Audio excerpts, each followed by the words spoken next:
यार पढ़ाई में मन नहीं लग रहा। जब भी पढ़ने बैठता हूँ नींद आने लगती है। ऐसे फील होता है जैसे मैं पढ़ाई के बंधन में बंध के अपनी जवानी बेकार कर रहा हूँ। मोबाइल चलाने का मन करता है, चैटिंग करने का मन करता है, दोस्तों के साथ गप्पे लड़ाने का मन करता है। हर पल यही सोचता रहता हूँ कि ये पढ़ाई किसने बनाई। यही सोचता हूँ कि टॉप करने वाले स्टूडेंट कैसे पढ़ते होंगे, वो कैसे ले आते हैं इतने मार्क्स, उनकी मेमोरी इतनी शार्प क्यों होती है। क्यों कोई स्टूडेंट एग्जाम में 99% ले आता है जबकि तुम्हें लगता है कि तुम बहुत पढ़ते हो और फिर भी तुम्हारे मार्क्स बहुत कम आते हैं। ऐसा क्या होता है जो एक टॉपर को तुमसे अलग बनाता है? इसका जवाब मुझे तुमसे चाहिए। ऐसा क्या है जो किसी और के पास है और तेरे पास नहीं है? ऐसा कौन सा काम है जो एक टॉपर कर सकता है और तू नहीं कर सकता? ऐसा क्या है जो उसको बाय बर्थ मिला है और तुझे नहीं?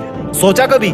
डीप से सोचने बैठोगे तो बहुत जवाब मिलेंगे। सबसे पहला तो ये कि तुम में और एक टॉपर में बायोलॉजिकली कोई फर्क नहीं है। तुम्हारे शारीरिक अंग भी उसी तरह से काम करते हैं जैसे उनके करते हैं। तुम्हारी आंखें भी 2 को 2 पढ़ती है और 8 को 8। तुम भी सोते हो और एक टॉपर भी सोता है। तुम भी मोबाइल यूज करते हो और वो भी। उसके पास भी वही सिलेबस है, टाइम है, मौसम है और तुम्हारी ही तरह अंधेरे में ना पढ़ पाने वाली आंखें हैं। तो फिर फर्क किस चीज का है?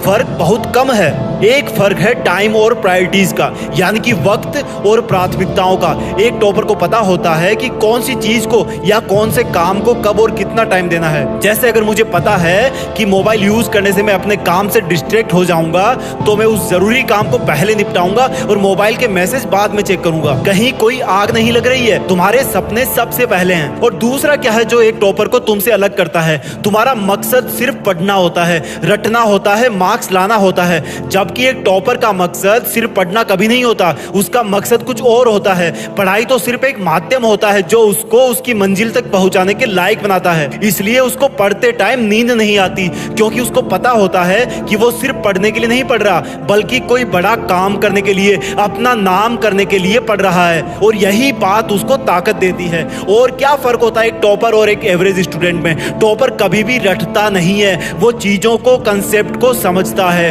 उनको प्रैक्टिकल वे में अप्लाई करता है, इसलिए वो उनको भूलता नहीं है। जो तुम्हारे ऊपर पंखा चल रहा है, कभी तुमने बिजली कटने के बाद ये नोटिस किया है कि वो कितनी सेकंड बाद रुकता है? और उससे फिर ये जानने की कोशिश करी है कि अगर इसको रेगुलेटर से आधी स्पीड पर चलते हुए रोकेंगे तो कितनी सेकंड में रुकेगा? क्या तुमने कभी ये जानने की कोशिश करी है कि जो ट्यूबलाइट तुम्हारे रूम में लगी है वो 1 सेकंड में कितनी बार फ्लिक करती है? वो 1 घंटे में कितनी यूनिट निकालती है? अगर पता किया होगा तो एग्जाम में कभी पावर कंजप्शन का आंसर गलत नहीं होगा। यही फर्क है एक एवरेज और एक उस स्टूडेंट में जो जिंदगी के किसी मकसद के लिए पढ़ता है। क्योंकि रटा हुआ ज्ञान तो अगली क्लास में जाते ही गायब हो जाएगा, लेकिन सीखा हुआ कंसेप्ट जिंदगी में बहुत बार काम आता है। और याद रखना, हर वो रात जिसकी नींद तुमने पढ़ाई के लिए कुर्बान कर दी है वो अपना कर्ज जरूर चुकाएगी। थोड़ा धैर्य रखो, अपनी मेहनत पर विश्वास रखो, तुम्हारी जीत फिक्स होने वाली है। जय हिंद, वंदे मातरम।